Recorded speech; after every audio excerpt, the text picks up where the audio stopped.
B-Bad and Brandon. That's really good. Yeah, just fucking sucks. Can I interest you in a macaroon?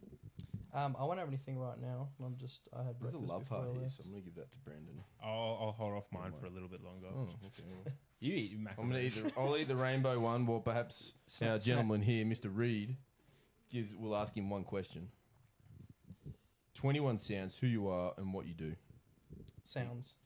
All words. All words. Yeah. Okay. We just count everything. So like, yeah, like if you make any sort of ahs, boos, like What's cough, caramel. Yeah. That fuck with your head. It looks rainbow. Tastes like caramel. Isn't a rainbow paddle pop just caramel? That's what it tastes like. That's delicious. Sorry, boys. You're right. I'm just not a big fan of caramel. I'm sorry. What? I know. I get really like ashamed to say that out loud, but I'm not a big caramel person unless it's on a sticky date pudding. Yeah. Yeah. I'll fuck with a sticky date pudding, but I don't fuck with much else caramel.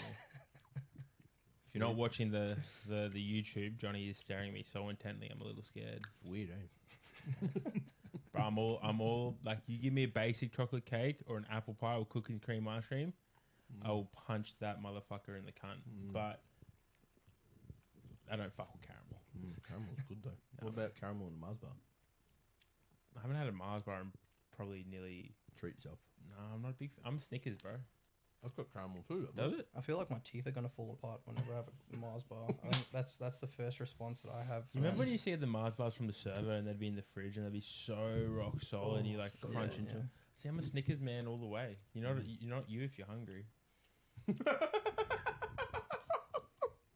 Remember the ad with Betty White for Snickers? This is off topic. I didn't see the Betty White ad. No. Oh, okay. Well, but you remember it? Not you. Yeah. Hungry. It's a great marketing. Yeah. But anyways, 21 sounds, 21 words. All words if you like them. Who you are, what you do. Done. Are you ready to go? Yeah, sure. And there's a lot of pressure. Go. Reid Emery, South African born, farm raised, passionate about all things regenerative agriculture, love powerlifting. You got 6 words if you want it.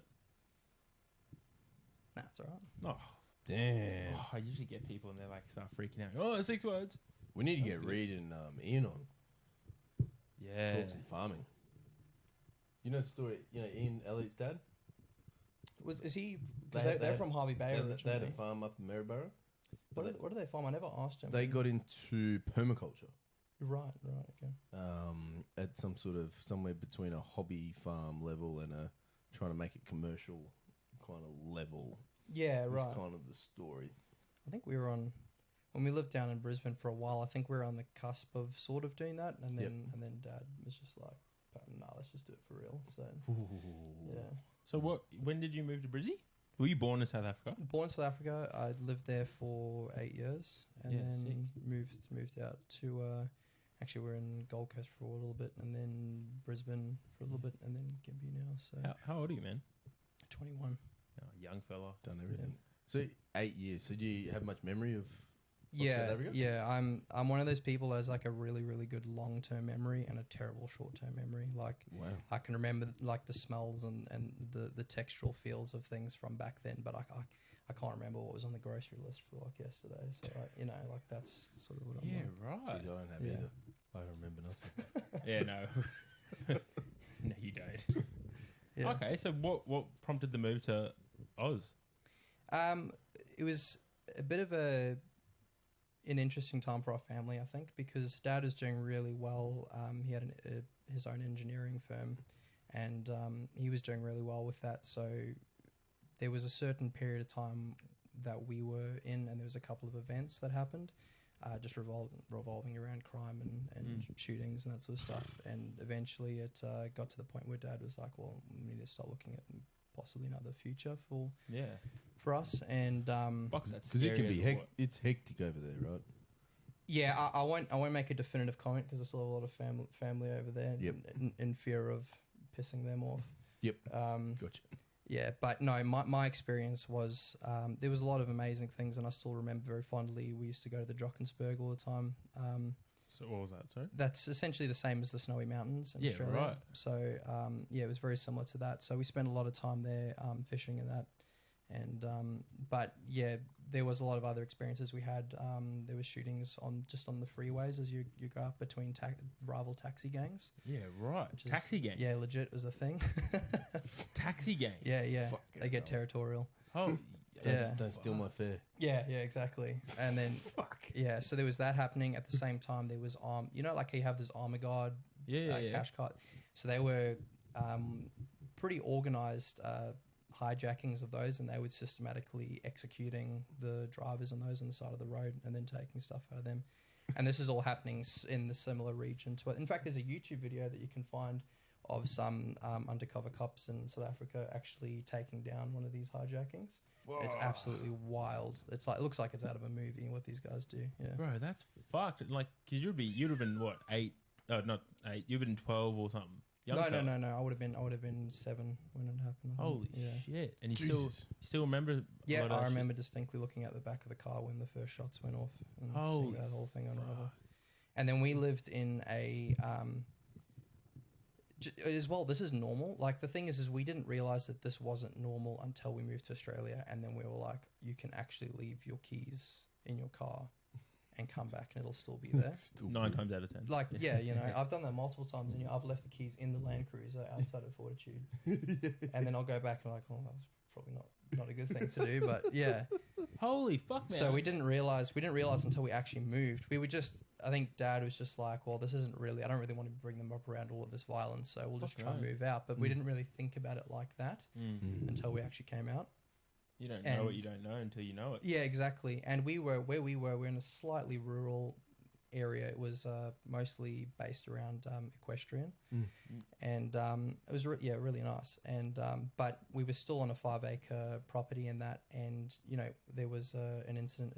A neighbor from us had her home broken into, and her hands got chopped up with an axe, and so that's all audible from where I am. Just the next door neighbor. And then there was that was happening. For any reason? It was her. Dad ended up working with the police on it and found the axe and a cutout underneath the guy's mattress, and it was her gardener essentially. It's not like could see why they don't. A lot of the time, they're just opportunistic. Is probably the best way to put it. Like they're not exactly. A lot of the stuff that happens, they're not really just planning on it. It'll just be a situation where they're like, I could just rob that guy right now, or there'll be a wallet lying on the side of the road, and most people would take it and try to find the person. They'll just take the wallet. Like that's just standard practice. So that it's just a completely different environment over there. Man, that really puts in perspective how good we got it here. Like, yeah, and the thing is that I've still got friends that live over there, and they crack on like everything's completely fine because that's just where they've been raised, and that's all they know. Yeah, so I can only really speak from my experiences because I'm sure they've got a different perspective to me. Yeah, but like how it's hectic. That is absolutely hectic. Like how I can't imagine going through that at such a young age. But it's obviously given you a very what's the word? Different perspective to obviously growing up to like someone here in Australia. You're very matured and centered for a 21-year-old. Yeah, I think the most thing is just realizing what humans were actually capable of. I think was probably the worst thing. Or a very good thing to learn, but it was in a very aggressive manner that I learnt that. So as a result, I still deal with problems today due to that. So just stuff like hypervigilance and things like that we still like. I hate stop streets. I absolutely hate stop streets and red lights and that kind of thing. Yeah. And even though that wasn't something that I was particularly in charge of, just because of how paranoid my dad was during that, was something that I learnt from his signals being like, this is the way that you're meant to behave. If someone's walking behind me in a shopping centre, I'm freaking out. And you're going in a room and you're searching for every exit there is. Yeah, exactly. Like those sort of things. And that when you are in high stress environments that you have to be very hyper vigilant, I'm very good at that. But then I don't ever turn off. Yeah. So I do it all the time. Your CNS would be at 12 when most people's are at 6. Yeah. Just walking around.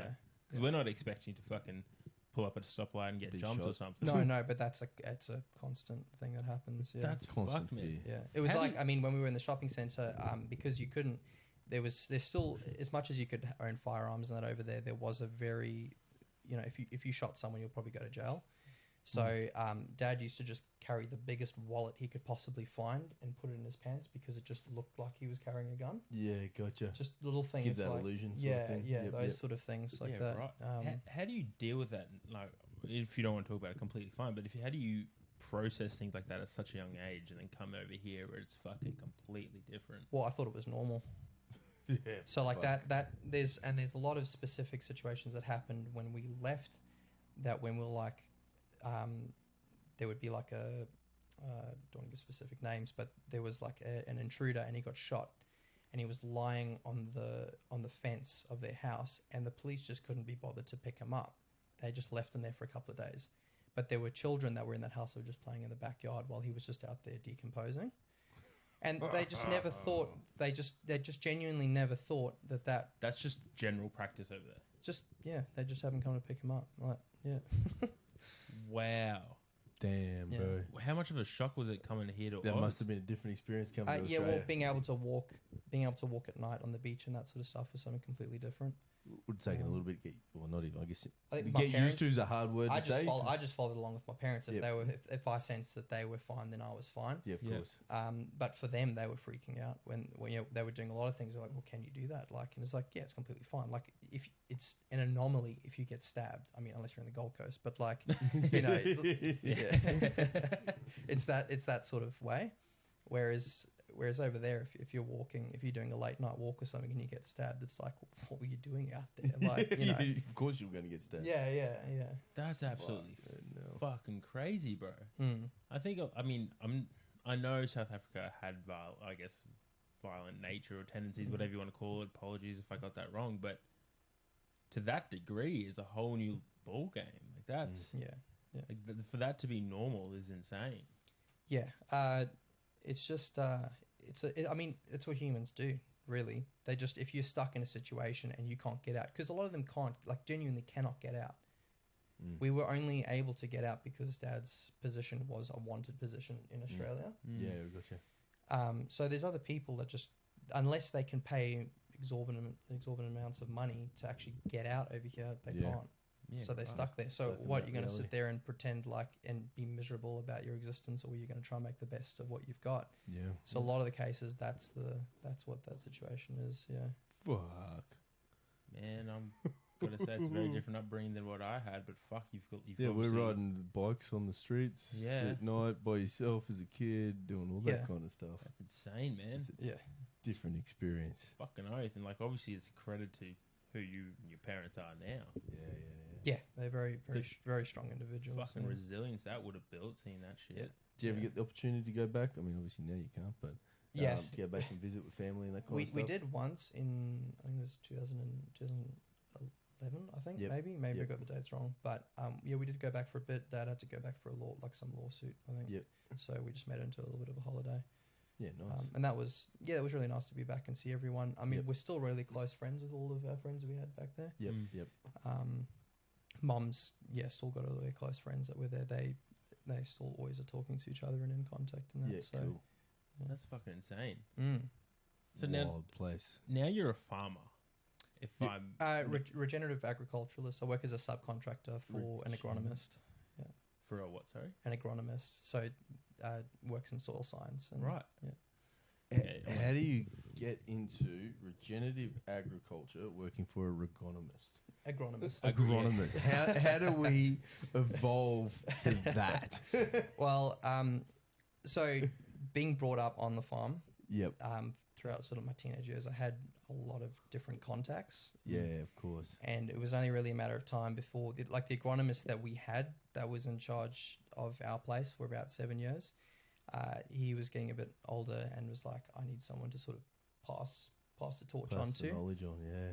And he was a regenerative, at the time was only one of the only regenerative agriculturalists in Australia. Wow.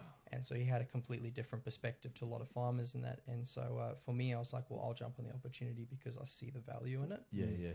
And so I've been working underneath him and learning as much as I possibly can. Wow. So that's been crazy. So if he's one of the only ones, what were the alternatives? What were people doing to look after their stuff? So conventional methods mostly revolve around using chemical fertilizers and chemical means of of pest control. Yep. And so what we found in recent years and in recent studies is that using those chemicals and that actually degrade the quality of your soil over Yeah, time. right. So Over you can a produce big period of time. yeah, well, that's where the point we're at now. Yep. Is we're seeing that. I mean, there was the soil's got to a point now where, if you look at the dust storm that happened in Australia in 2013 or something like that. I'm not sure if you remember that. I do. Yep. That's a case of topsoil not being managed correctly. Yeah, right. And that's from using a lot of chemical fertilizers Yep. and chemical control measures and that. So that this is the point of regenerative ag is to control this. I remember reading a study, I think it was back, or I read the study that was done in 2008, that the quality of our soil now has degraded so far that they're pushing for us to take, extra supplements on top of what we eat because our food's not the same nutrient density. That's a massive thing as well. So biodiversity in the soil results to different. I'm not an expert on it, but a different chemical makeup of the products that we get. So like the fruit and beef and that sort of stuff. So the actual microbiome that we have in our gut, we're having an extinction that's happening where a lot of the things we had 30 years ago, those microbes in our gut, we don't have anymore because of the way that we're farming. Shit. So the idea behind regenerative ag is we're using natural cycles to actually try and reintroduce and try and diversify our biosphere and that we have.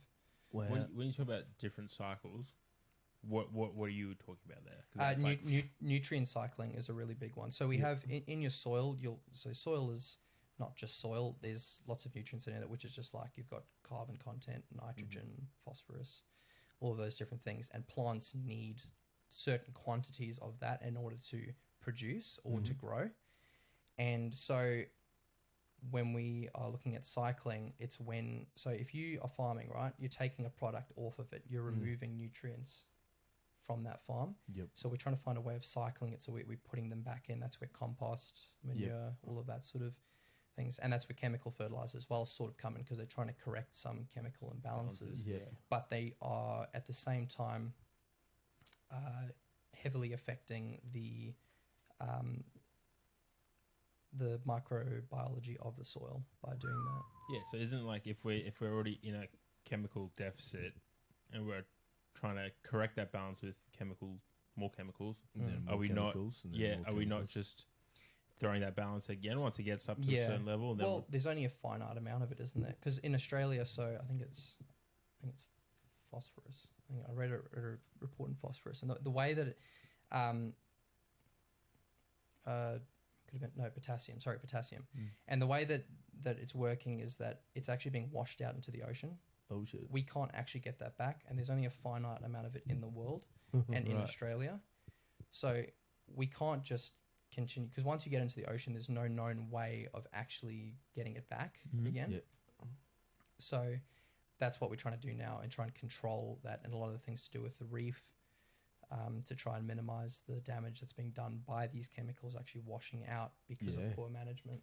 Right. Yeah, so it's not just the land itself that's getting smashed, it's the ocean getting smashed. Yeah, exactly. As well So talking about cycling, so there's carbon cycling, which is a massive thing. So there's a cycle that happens and essentially we're trying to sequester that carbon, hold that carbon in the soil because it's really, really good for microbial diversity. Yep. And as well as that, when we've got more microbial diversity, we increase the soil aggregate stability.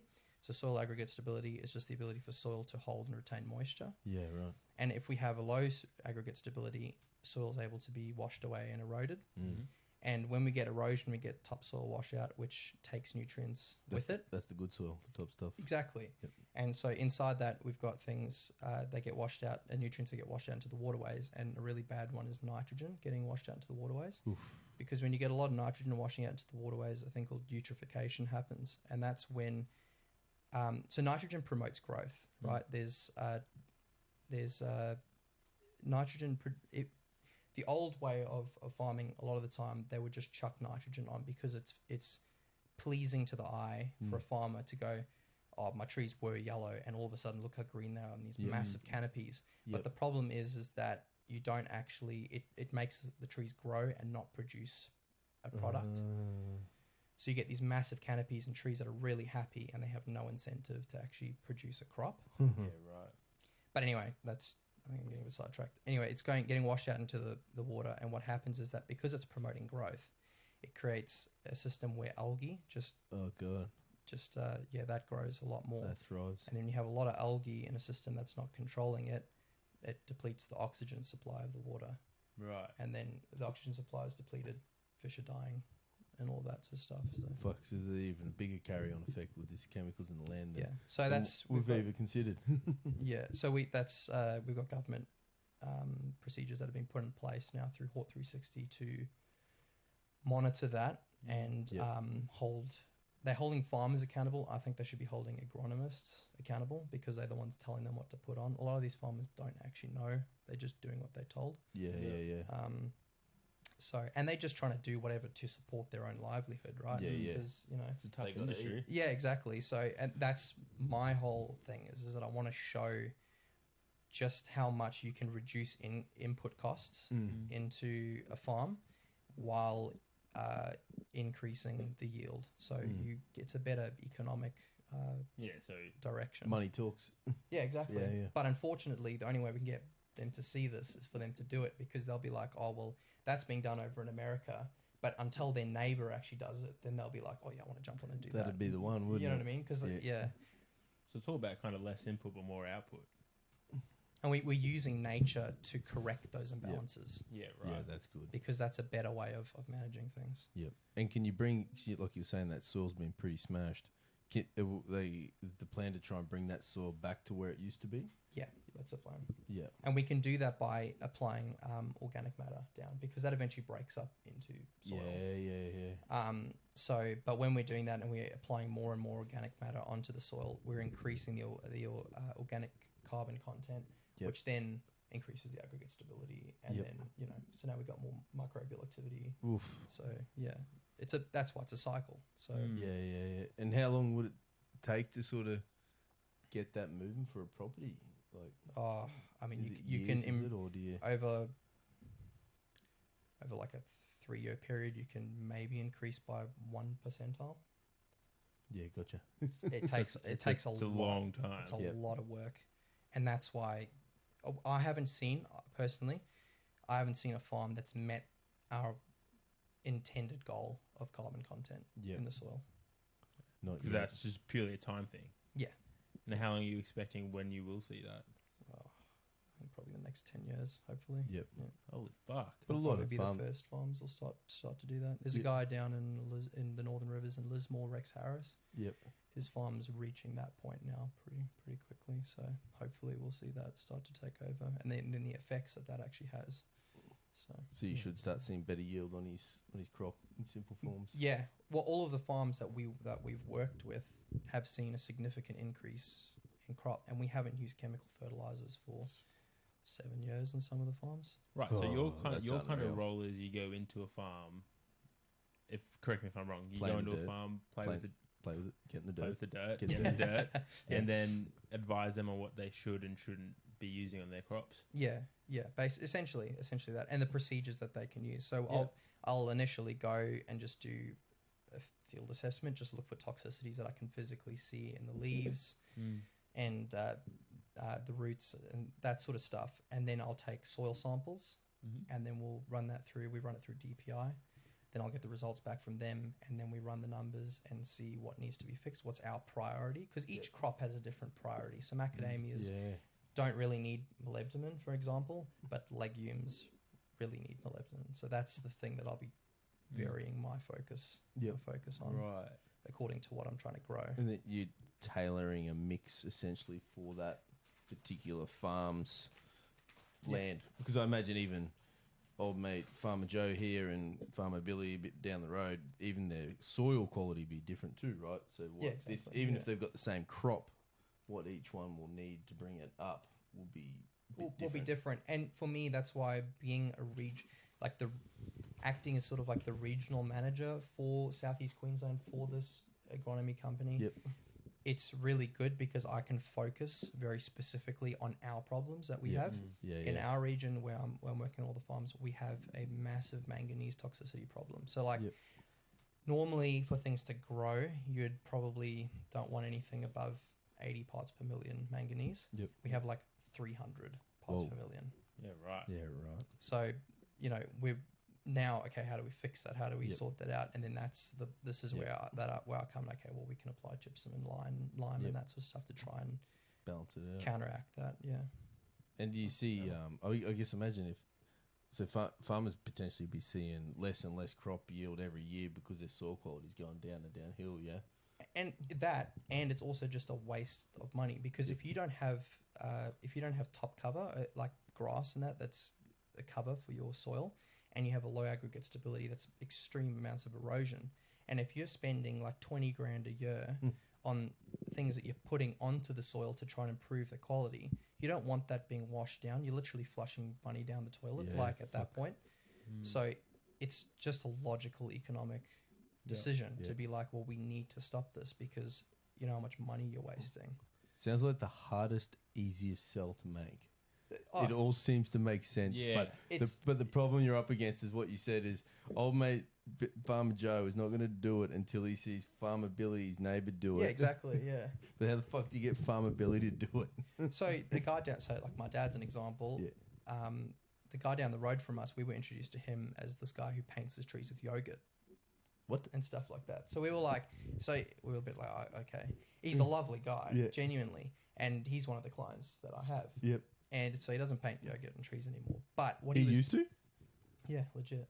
Like But like Greek was- yogurt you get from Paint on the trees. How many trees? Heaps. It's like 2,000, yeah. He give fucking fuck. But bulk buying yogurt. What was the theory behind the yogurt? I don't know. But what Get them all of these probiotics. things that he's been doing over the years, what he's actually been inadvertently doing is affecting the microbial activity of the soil. And what we found as of recent is that you can get perfect chemical results for your soil, but if you don't have the right microbial activity and fungal activity in your soil, that is the driving factor for productivity. Yeah, right. So now all of a sudden it's not a chemical process we're looking at, it's a biological process, because these little microbes are actually taking these nutrients to the roots in like a highway system. Yep. So it's a whole little That's fucking little insane. world down there. It's But insane. back to the yogurt thing though, like Yeah. you never found out why he did it. I don't ask him. That's unreal. Why didn't you? I'm not an But I idiot. guess Yeah, part of yeah. this process, it would have been... He was at that point, I think he was quite interested in biodynamics, which is a bit more of a spiritual approach to Right. Ooh. agriculture. Yeah. Okay. You get out and hug the trees. No, it's actually I'm doing some study into the practices that they do use, because they do actually have results, but I'm trying to work out what the scientific reason is behind. You want the some results. science in there as well. you Not know. just... Yeah, it because works they'll 'cause it do works. stuff like they'll take, one of the things I'm looking at the moment is they'll take horns from a cow, Yep. and then pack it with manure and then bury it a meter underground. Yep. And then they're mixing it in water and essentially spreading that out over the thing, and that's increasing microbial activity. Wow. So Something to do with the breakdown combination between the manure and the horn. yeah, and creating because the because effect. I mean, if you think about us, I don't know if it's true, but apparently there's more microbes in human microbes in us than there are human cells, or something along to that degree. Yep. So when you're doing things like they'll pack manure into organs and that of the cows and that, and they're almost inoculating that manure with different microbes that they wouldn't normally have if they were just being put through a normal composting process. Yeah, right. That's essentially the idea, but I Yeah. don't really have any. I just know that we have scientific data that shows that it works, but Wow. nothing that shows that actually putting it in the horns does that. Yeah, So, yeah. That's actually insane. So that's the thing and that's the other thing with regen, is that it's not like organics where you have to achieve a certain goal, and if you don't achieve it, you're not an organic farmer. It's rather a mindset. So we're thinking about how we can use natural processes to improve on these problems that we have, and as long as you're meeting that sort of mindset, it's really free for you to just go through and try different things. Yep. And I imagine there would be, particularly because it's early days for it, a little bit of trial and error with... Exactly. So what's the point of shutting yourself in a box Yeah, if you're going to end up changing? It just creates But how much resistance do you come up with the old school farmer that's just done it their way for a million years? Get some more chemicals, bro. Yeah. The thing is that they think it's the whole. I mean, how I initially thought of it was like, oh, it's just like a hippie thing, right? Yeah. Like, you know, but you're actually doing a lot of the things that are organic, not organic, regenerative. Yep. So a lot of the farmers are actually doing things that are regenerative. They just don't realize it, and they don't realize how much of an impact it actually has. Yeah, and So they when probably think it's the chemicals doing the job. Yeah, exactly. Well, for us in our place, when we first moved there and Dad didn't know anything about farming, he got a company to come through, and they were like, the trees looked really poor in that. They were like, put this on as nitrofosca, and they're like, put this thing on. It was essentially nitrogen, but nitrogen, which is promoting growth.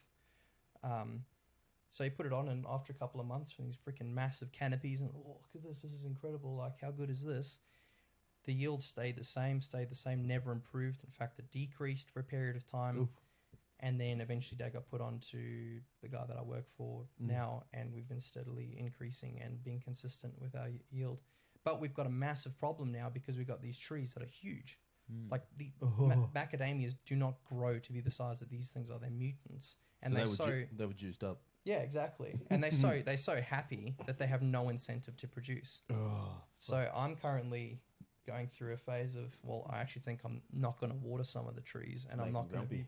Yeah, just give them give them a reason to start producing. Yeah. Fuck, it's cool. You can manipulate a tree like that. Oh yeah, I can't remember the actual word for it, but you can use. So these are actually your nuts. Yes. These are Reid's nuts. Reid's nuts. Reid's nuts. Reid's nuts are the best nuts. And some people will be like, "What the fuck are we talking about?" So I'm holding a bag. You're holding Reid's nuts in your hands. A roasted, big. salted macadamia Reid nuts. So it's a two-hand effort to hold them. It is. So you guys grow these? Yeah. Wow. That's unreal. And do you wholesale them out somewhere, or how do people get on your nuts? out of Suncoast, which is the packaging. Yeah, sweet. And how did you guys fall with macadamia nuts? Yeah, that was my next question. Like, it's such a left field thing. Yeah. Lucrative. They're Really? very. You know how expensive macadamias are in the shops. True, they're Yeah. expensive. Yeah. Yeah. good So we point. don't get that, but yeah, it's a lot higher than a lot of different farms, and it's low maintenance, which is really important. Yeah, true. Okay. So yeah, and what's happening now is that a lot of up near Bundaberg, all of those sugarcane farms are closing down to open up massive macadamia plantations Wow. Really? because there's huge International market income as well. Yeah, down in Northern Rivers, I know one of the clients that we have is a multi-million Swedish company, I think. Yeah. So we're managing their regenerative process down there. So Wow. Fucking hell. yeah, How long does it take to grow a macadamia tree? I think it's about 7 years before they start producing. And then it'll start. 7 years it takes to produce Yeah. a macadamia. Yeah, it's a long-term investment. Yeah, so Fucking as a amazing. farmer, like if you're starting out, or like the guys doing sugarcane switching over, that's like literally saying, hey, all right, for the next 7 years, we're probably not going to make anything. Yeah. Let's plant some Yeah, trees. and the reason they're actually changing over is because of the pressure that's coming in from the government about chemical control. Because sugarcane releases a lot of toxicity into waterways, so they have to be very carefully managed. So when they switch over to macadamias, Yep. they don't have to manage that anymore, Sweet. which is another problem that we have, because now we have to control the fact that there's all these toxicities in the soil that they just are going unchecked. Yep. So that's another problem that we have. But Yep. yeah, So there is some government sort of crackdown or pressure for farmers to not use these sort of. yeah, absolutely. harmful things. It's called Hort 360, Yep. and I think that's being implemented in the next few years. That'd have a few farmers nervous. Well, that's why they're starting to look towards regenerative, Yep. because the more farms we get that are regenerative that are showing these results. Yep. That guy up the road that was painting his trees with yogurt. Yep. So a couple of years ago, he was producing about 20 tons. Yep. And he's just peaked the point where his microbial activity has got to a really good point. Yep. He's just shy of 50 tons this year. Holy With shit. the same amount of trees. Same amount of trees. Shit. Shit. Macadamias? Macadamias, yeah. 50 tons. So from That's more 20, than so double. from 20 tons to just shy of 50. That's over double the amount out. Like, you know, That's a no-brainer. so he's just like, I think this is the first time that he's genuinely made money off of his farm. So he's just like, what do I do with all this money? Where's it come? Like, honestly. So it's great. It's fantastic for him. Like, it's Yep. so good to see that. But the thing with him painting yogurt on his trees, was inadvertently affecting the microbial activity in the soil. So all of these are little things that he was doing. Yep. He didn't have a. That's why we're trying to show like what you're doing is actually affecting it this way. Yeah. Yeah, right. And then if needed, you just talk about the dollars and cents, right? Exactly. And if we can show that, and we can show that in America and Southern Australia, and that these guys are almost doubling their income because they're halving the amount that they're having to put into the soil as well. Yeah. Well, that's what I was going to ask next. Was like internationally, is this pretty cutting edge and new age stuff for everyone around the place? Not many people really into it yet. Yeah, I think there's not a lot of. There's not a mass. It's not been out for that long, and there's not that many people that do it. But there is a lot of people that are starting to do it now. Yeah. I just like how. So you said 2,000 trees that dude was painting yogurt with. Yeah. That's a fuck ton of yogurt. I bet he's laughing at everyone who gave him shit about painting his tree with yogurt. 100%. Everyone's like, "What's your protocol? What were you doing?" Like, yeah. Now everyone wants to know how much yogurt per tree. Yeah. So he doesn't use yogurt anymore. He applies fish hydrolysate and molasses, and I think it's TM product in that, which is essentially, but he's making his own inoculant compost now that he's putting on. Yep. Which is actually it's a bioreactor just developed by David Johnson, and he's a regenerative agriculturalist, and that's incredible, the groundbreaking technology that's being used. So that was going to be my next question. Is like, what are we throwing down there? We putting cow poo on there? What are we doing? Main ones that I'm really doing is for macadamias. Yep. Is cow manure. Yep. I love how you said manure and you said poo. Manure. It's a professional way of The saying professional. it. The professional way. Boron. Yep. Slow release boron. We're seeing pretty. Yeah. Boron's like the building block for everything. for growth in macadamias. So Where do you get your manure from? You just local cow farmer? yeah, Can I get a we couple just of tons? I think pretty much we just phone up with trucking company and like Yep. source us our Yeah. poo. So now the cow guy can sell his poo now as well. Well, they've been doing that for years. That's always been a benefit. thing. Yeah, exactly. And chicken farms as well. It's And you guys could mess around with different manures, do different things. yeah, different. I just thought about it the other day that I needed to do more research into it. But there is definitely different manures have different amounts of microbial presence and activity, different chemicals that you're putting into the soil. So you'll choose a certain one for a certain purpose. Yep. And you'll run with that in a farm. But yeah, apart from manure, so manure, compost, mulch we put down as well sometimes. Boron, gypsum, and lime are a very big one in our region, up near Gympie and that, just because it's to do with cation exchange capacity for correcting the manganese toxicity that we have down there. That's insane, man. Yeah, so it's like kind of what we're saying at the start about your time in South Africa. You just don't know what you don't know, and that is a whole world of agriculture that I have. Like, there's science in there that goes into it. It's fucked. Yeah, it's insane. huge. It's and that's why we need more people. That's why all these university courses are opening up now everywhere about it, because it's like, the amount of knowledge that's out there is fantastic, but you just need to know how to interpret it and just need to know what it means to apply it.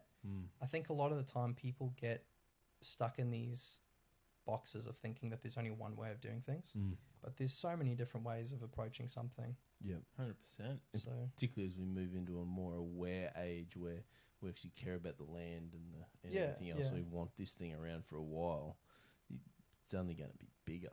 Well, I think there's an Alan Savory documentary he did on Netflix. Yep. And he was saying it was like, I don't know the exact amount of time, but he said it was about 40 years left of topsoil in the world. So, well, how do we fix that? It's like, well, we get ground cover. We get ground cover, increase microbial activity, sort out aggregate stability. That's the solution. Yep. Now, how do we achieve that? Well, there's multiple different ways of going at it. Yep. So it's like we have the solution, but we just need to do it. And we know there's a problem coming. Yeah, exactly. Yeah. I think Yeah, that's probably the main thing that we face with at the moment. If we don't correct that 40 years on, what's going to happen? Can't grow anything anymore.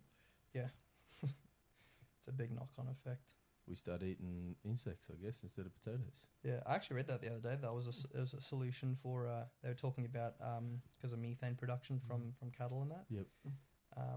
And they were talking about switching to insects as an alternative solution. Conversation's been had a few times, I think, hasn't Yeah. it?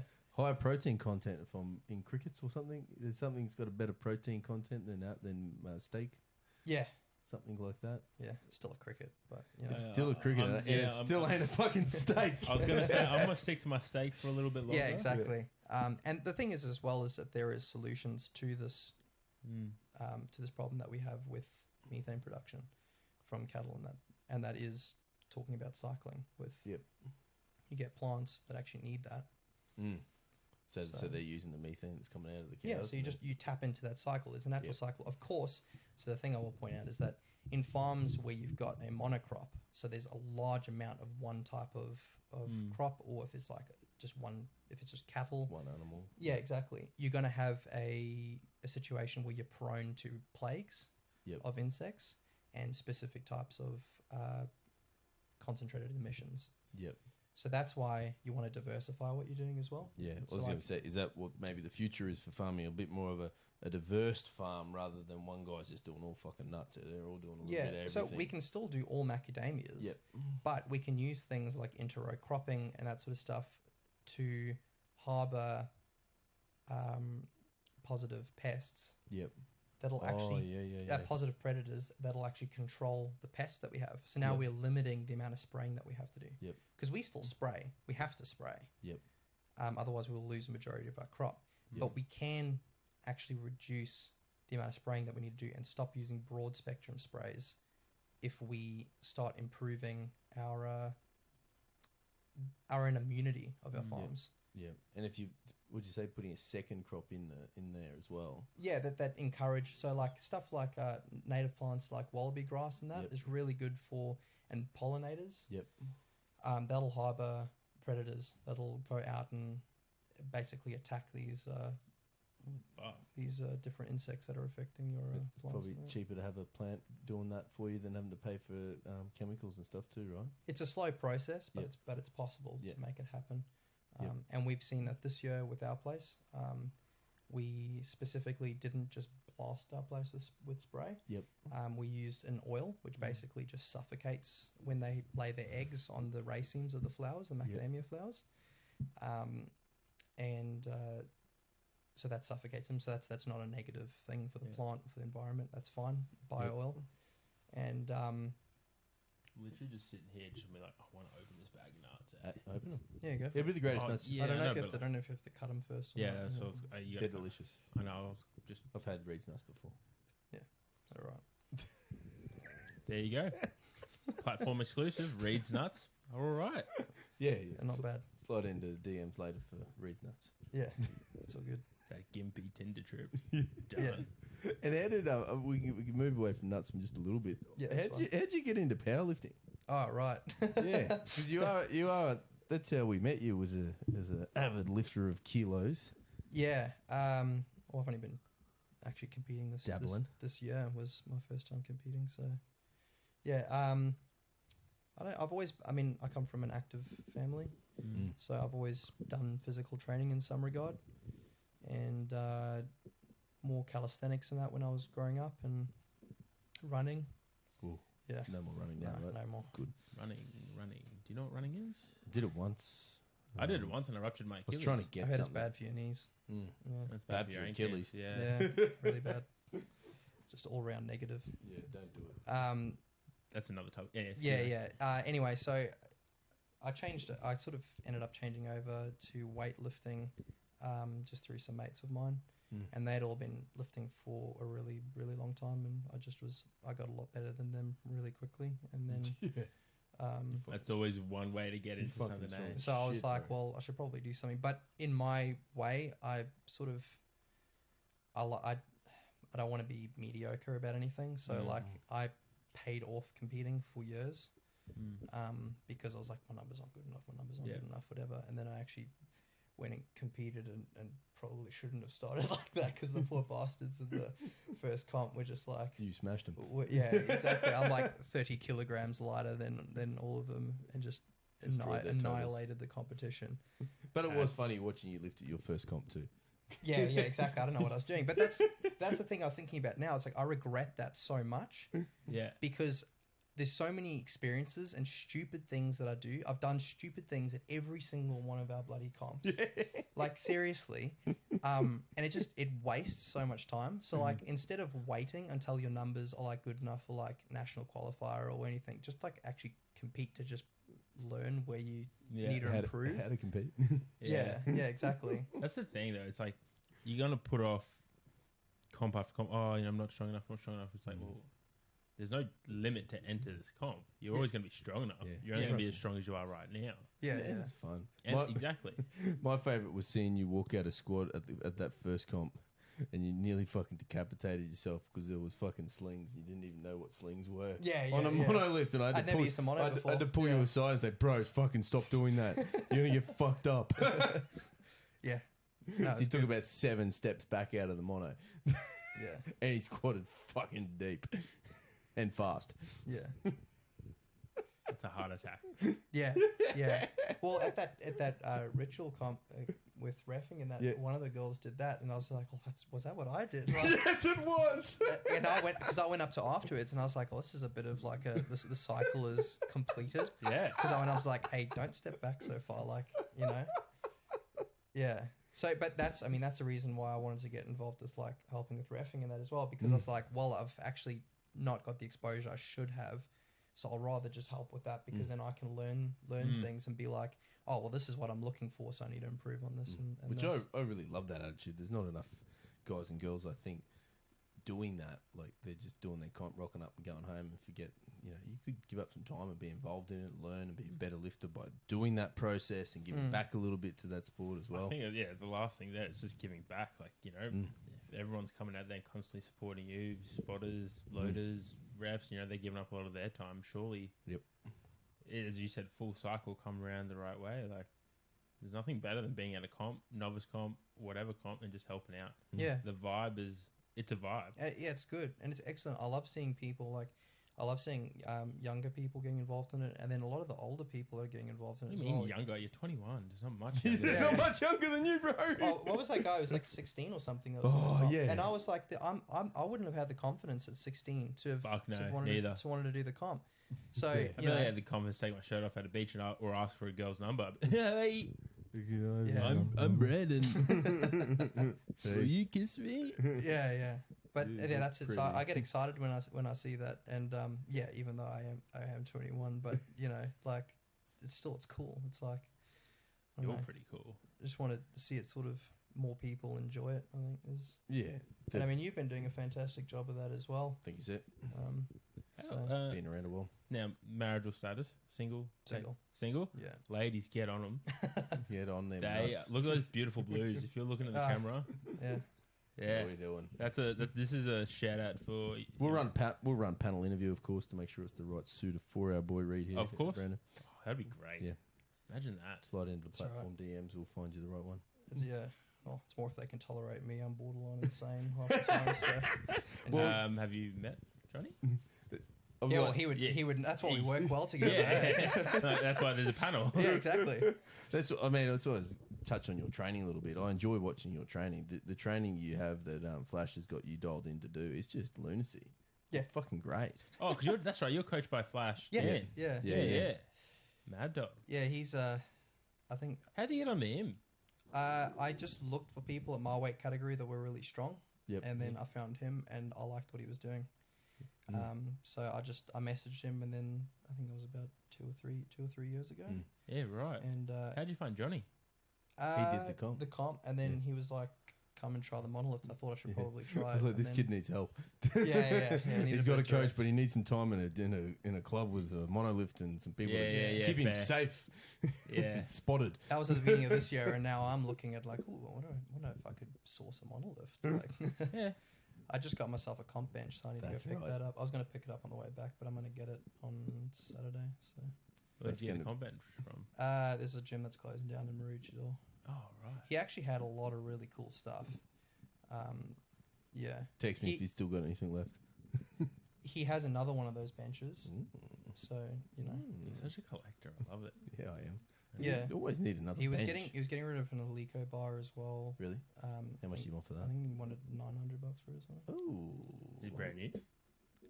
It doesn't look like it was very heavily used. There's Well, a it's not little. bad. I need an Alico bar. You don't have one, do you? No, I need one. I think it was just a bench bar. Yeah, that's all right. No, them power bars. Their power bars are they're amazing. best in around 2015 PSI, I think. There's nothing better. He's been battling to sell them because I sort of like I messaged Johnny when I first saw the bench. He's like, "I just wait a bit." And I mean, he just needs to get rid of this stuff now. So there's a whole bunch of things. I think you might have to have to fight with Scott from Muscle Hut on a few things because he's like me. He's like to collect everything. he's a collector. Yeah. Have you ever been to that Muscle Hut? Yeah, 100%. I walked in there and was like, there's too much. Yeah, in this it's place. chaotic. Yeah, And there's still, that gym is massive, and there's still. It's a great gym. There's too much equipment for that space. Yeah. yeah. Oh, That way you did the last that comp and the 2 days in a row you did? The 2 comps in 2 days? No, it's moved since then, bro. You haven't been there. Really? It's moved, yeah. It's He's got bigger? he's got an indoor-outdoor. It's Yeah. sick setup. he actually has he has so much equipment that he has it outdoors just rusting because he can't fit it inside. Yeah, literally. And he'll probably still buy more gear. Oh yeah, I mean he was tagged in half of the things that guy was selling. So Because they all know he'll buy more stuff. yeah, I love it. which is the problem because I'm like that as well. Like if I see things at a decent price, I'm like, I need that. yeah, I should probably get that. But I only have a finite amount of space. Like I'm already, I've already got I've just got a double car garage essentially, and I'm already thinking about buying a bigger building just for myself. Like, Just buy a shed, bro. yeah. Well, it's actually in the same property, so it's just an old radio station Right. building. So And set that up as a gym. yeah. It's going to be so sick. That's mad. So if I can get my hands on that, I'll be We're stoked. having training camp weekend at your place, bro. Yeah, and that's why I was thinking. I was like, I should probably just start looking out for a mono because if I can find one in the next, even if it's like a couple of years that are just the right price, I'll get it. There'll be a mono. There's always a mono for Bro, sale. you They get come up every couple You of got a years. They come mono. up. You got an Alico bar. You have an Alico bar? No, you don't have an No, Alico bar. I have all road. You should buy an bars. Alico. I saw Not bad. road. Yeah, it goes in sort of Alico and that are way better. Texas is the ultimate for deadlift. Fucking oath. I'm Oh. so glad I got that Texas cheap. I was glad I got a Rogue deadlift bar, but Texas is when you king. feel a Texas bar, it's just like Oh, yeah. Sportscraft squat bar. Still You ultimate. can't even buy them anymore. They don't though. even make them No. anymore. But they were ultimate. yeah. That's a shame you can't get them. See, anymore. I still squat with a Rogue power bar. Oh, man, that's nice, though. We need to No, remember. bending, hella bending, no knurling in the middle, like Oh. scary. This kid and also squats solo with no spot. Yeah. with self-wrap No, knees. no. Yeah. You lunatic. Jesus is spotting you, bro. Oh yeah, it's the only way to try. Training. I've never training by myself has been fantastic because I've learned to just get it done. Like Yeah, love And that. when Blue you- collar, baby. when you get it when you get a heavy bar on your back, you're like, I'm either getting crushed underneath this or I'm getting it back up. And 9 times out of 10 you get it up. And like maybe there's like 1% chance you'll survive, but like Right, that's that. I fucking it's good. rate It's a motivating factor. 100%. Right. It's Yeah. do or die. You get your numbers from Flash, and then you ever open the email and go, "Oh fuck!" If he tells me I can do it, I can do it. Like Yeah. that's the one thing I've found with his programming is I've never I doubt myself more than he doubts me. Yep. And we'll just be like, and he also predicted that 260 disaster as well. He said to me, so when I said, before I went to yours, Yeah. he was like, only thing I'm worried about you trying 260 before the comp Yep. is you getting it there and then messing it up on comp day. I did exactly that. Fuck. What'd you do? And blew a few pieces off Oh your yeah, body. my biceps femoris is like came off the bone and that, so I'm busy That's- busy rehabbing that. That's exciting. But still went out to deadlift on a third pull for an absolute max for second place overall. Yeah. And put it on the line. Oh, And did you get it? I got third. Just missed it. Got to bet your knees, didn't you? To the 282 or whatever it Yeah, was. I got it. I just shouldn't have. Oh, I shouldn't have done that extra that extra 1.25. It was just such a stupid decision. I was as soon as you said it, you're like, oh, you're on the thing for us. Competition.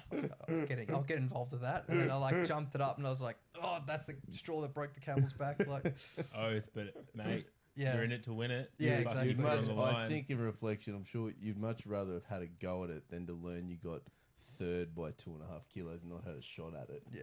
100%. There's fucking mate. You're going in. You know, I love pulling for a place, and it's always the best Yeah. feeling. And It's good. oh, fuck Yeah. It made me think very heavily about my my rehabbing as well, because I definitely have been paying that off. So I think being forced now to realize and actually go through the programming that Flash is giving me and going like, oh, that's why he's been giving me this for this long. It's like, yeah, really important when stuff gets added by your coaches that's all of it's there for a reason. And if you can't ask them, and if you ask them and they can't tell you why they put that in, that's retarded. Like that, you know, everything that's inside of my programming, I can ask Flash and be like, well, why did you put that in there? And he'll be like, well, I noticed in your video that you sent that there was a problem between this and this, so I want you to start focusing on this now. I'm like, oh, 100%. and then it actually works. I Don't love fight that. the program, people. Yeah. I love the truth behind the statement, but also the obvious truth behind that statement of you put it in there for a reason. Yeah. The amount of people like I love it. They're like, what's this for? And you tell them like, oh, do I need that? I'm like, Yeah. no, this is my first day on the job. What do I know? Don't fight the program. That's my favorite. Stop That's fighting my the program. favorite. Stop fighting the program. It's our first day. We Just don't know do anything. the program. We don't know anything. I had the other week, and this week as well, was just programs standing on one leg with my eyes closed, Nice. which is like for as long as I could for like a Fuck couple that of bit. sets. That was harder than you thought. The amount of work in my ankles and my calves, like they Yeah, were yeah, so yeah. fatigued afterwards. I was like, well, that's clearly why he's put it in there Yeah. to just actually start making me stabilize a little bit more. Yep. So I'll be interested to see the results of that. But like, there's just tiny little things that I look at and I'm like, really? Like, I don't want to do that. Where's my heavy single? Yeah, exactly. Where's my little milking stool for? Yeah, your fucking milk still squat. Yeah, I don't have a box squat. Yeah, so I just had a little milking stool from our shed. And I used. That's amazing. That's fucking amazing. Doesn't get any more farm than that, bro. No, that is ultimate blue collar farmer. Oh, fucking Mate, love it. let's hit him with the ultimate 10 questions. 10 questions, rapid fire, Oh, we said that together. very random. Yeah. So random. Are you ready? Oh boy. Yeah. Okay. What fear would you like to overcome? Heights. Me too. Yeah. Piss scared of heights. Me too. Now, Elliot, you know Elliot, Yes. he's just been kidnapped. Yeah. He's okay for now. You've been tasked the responsibility of delivering the ransom money to the ransomees Okay. to save him. Kidnappers. The kidnappers. Yeah. The ransom. Ransomer, perhaps? Anyway, you've been tasked with that great responsibility to deliver this cash to save your friend Elliot. Yeah. Yeah. Yeah. Now, it's got about an hour drive to get there. What are you going to listen to on that drive? The ransomees. Oh. Ransomer. Oh. That's. I've got to be careful here. Yeah. You don't want to get too fired up. You want to be a little fired up, maybe. I need to. That was too good. Oh. I gotta remember the band's name because they just left me. Is it thighs? Where's my phone? Is it Oh, thighs something? Thigh art? No. Oh yeah. Shout out to Kevin. Yeah. Yeah. Okay. Fine. Dear Desolation by Thy Art. Yeah, That's buddy. by far my favorite of theirs. Sick. What do you want to be when you left school? I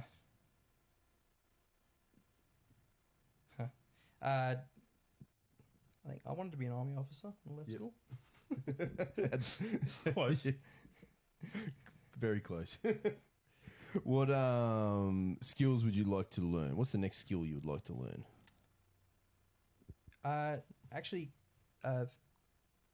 throwing like cast net. Oh, now that's a skill. I want to do that because yeah, That's tricky. What makes you grumpy? people. Agree. Do you own anything embarrassing, and what is it? Oh, I have a little pillow that I embroidered. Lovely. Yeah, What's the embroidery? it's like a little teddy bear. Oh, Adorable. very cute. Do Keep you that on my bed. sleep with that? It's nice. Yeah. Yeah, It's my comfort pillow. Most I feel like that's not embarrassing. I expected like something way lovely. worse. What's your most proud moment? I don't have one specifically outstanding proud moment. But